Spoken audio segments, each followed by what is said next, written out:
노력을 해가지고 또 언론의 노력에 의해서 또는 종북 세력 내부에서의 서로의 싸움에 의해서 이렇게 이 문제가 터졌으니까 그 다음에 이걸 마무리해야 될 사람들이 있죠. 그것은 여당이죠. 새누리당과 정부가 이제 정치권 전체에 대해서 질문을 던져야 됩니다. 우리 다른 건 몰라도 이 종북 문제는 해결하고 가야 된다. 즉 국가에 반대하는 사람들, 북한 정권을 따르는 사람들이 절대로 정치를 하지 못하도록 우리 법을 새로 만듭니다. 이 문제에 대해서 다 고백을 하자. 그래서 과거에 이런 운동을 했던 사람들은 공개적으로 국민들 앞에 나와가지고 나는 전향을 했다고 하고 태극기에 선서를 다시 하고 헌법 준수를 맹세하고 애국가도 한번 불러보고 하는 이런 고백이 있어요. 제도적 보장이 돼야 됩니다. 이 종북이라는 것이 암세포예요. 암세포가 온몸에 퍼졌습니다. 그런데 지금까지는 그것을 진단해야 될 언론과 정치인이 이거 암이 아니고 감기다. 그것도 아주 가벼운 감기니까 감기약 먹으면 난 낫는다라고 엉터리 처방을 해가지고 감기약 먹다가 보니까 어느새 이 종북 암세포가 심장에 들어와 버리죠. 심장. 국회라는 심장에 들어왔습니다. 그러니까 비로소 알았어요. 자, 이걸 어떻게 치료하느냐.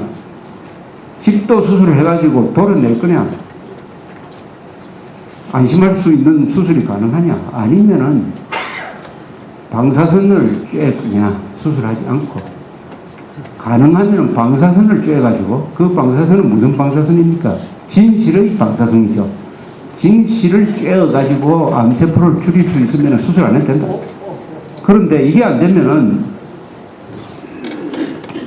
법이라는 칼로 가지고 수술을 해야 된다. 피를 흘려야 된다. 요 판단이 좀 어려워요. 어느 쪽인지. 일단 방사선을 한번 쬐보고 이거 안 되면은 다음에 법을, 경찰을, 검찰을 아니면 군대까지 동원하든지 해가지고 수술을 해야 된다. 그래서 종북암이라는 이 암세포가 온몸에 퍼진 건 사실이에요. 이건 부인할 수 없는 사실입니다. 그 중에 일부가 심장까지 들어왔어요. 이번 대선을 통해서 그게 머리까지 가느냐 마느냐. 대통령 선거에서 종북 대통령을 뽑으면은 머리에 암세포가 들어가는 거죠. 즉 조종관을 잡은 기장이 종북 세력이면은 그 비행기는 남쪽으로 날아야 될 텐데 북쪽으로 갈 것이다.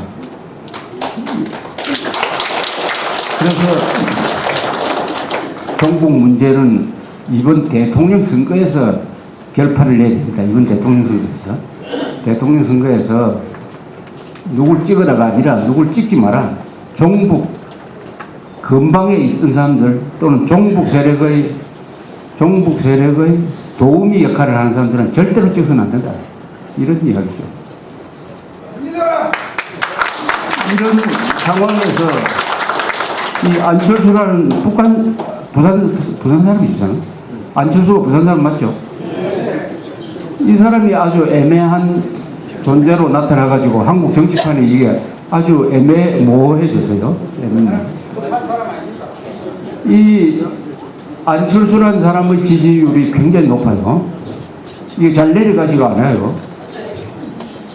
최근 조사 보면은 박근혜보다 항상 4 내지 5% 적게 계속 따라오고 있습니다.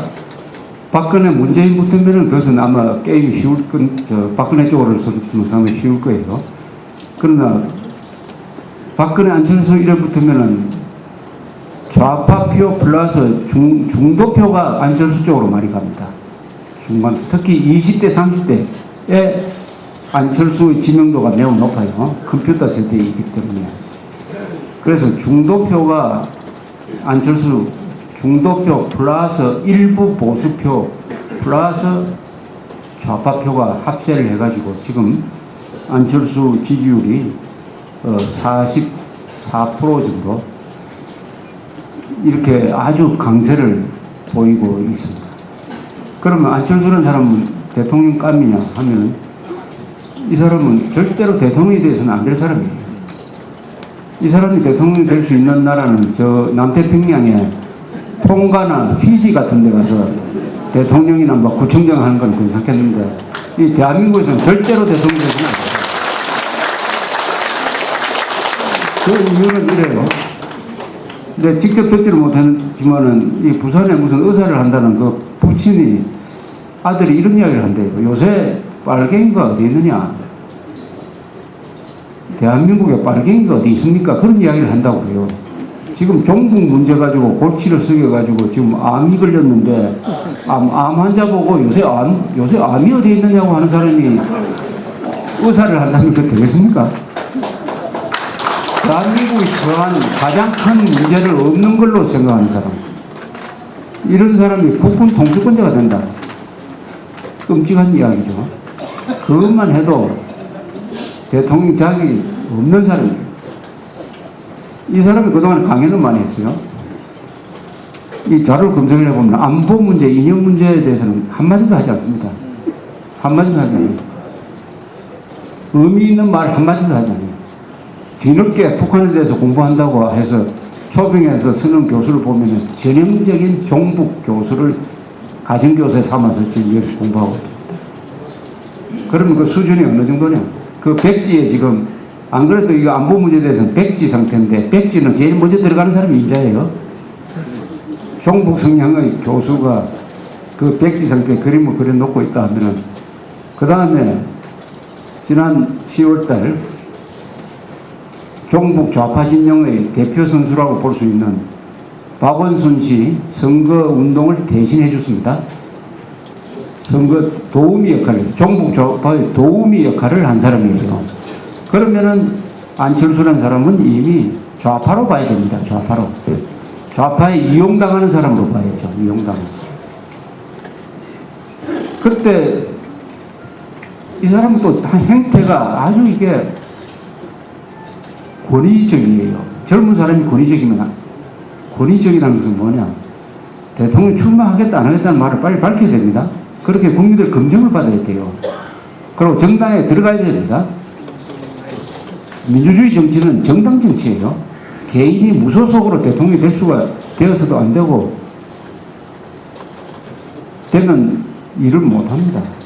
그러면은 지난 국회의원 선거 전에 정당을 만들든지 아니면 있는 정당에 들어가서 국민의 심판을 받는, 그건 힘드니까 하지 않고 대통령 선거 한두 달 전에 뭘 해보려고 하는 것 같은데, 이것은 국민들을 우롱하는 거죠. 국민들을 우습게 보는 겁니다. 민주주의를 우습게 보는 거예요. 카리스마가 있는 사람이 그런 신비주의를 택하면 그건 또 이해가 가요. 무슨 고메인이 같은 사람이 국민들 앞에서 잘 나타나지 않고 하는데, 카리스마하고는 영 거리가 먼 사람인데 그 사람이 그런 고메인이 흉내 비슷한 걸 내니까 이것은 인격적으로 문제가 있다. 그리고 지난 서울시장 선거 직후에 이런 이야기를 했어요. 박원순이가 당선된 것은 상식을 가진 사람이 비상식적인 사람을 이겼다, 이렇게 이야기했어요. 그 비상식이 누구냐? 즉 박원순을 안 찍은 사람이 비상식적이다. 50대 이상 자기 부모 세대 6.25 때 피를 흘린 사람, 그런 사람을 비상식 바로 모는 이런 몰상식한 생각을 가진 사람이 40%의 지지를 받고 있다는 것은 이 코미디입니다. 코미디.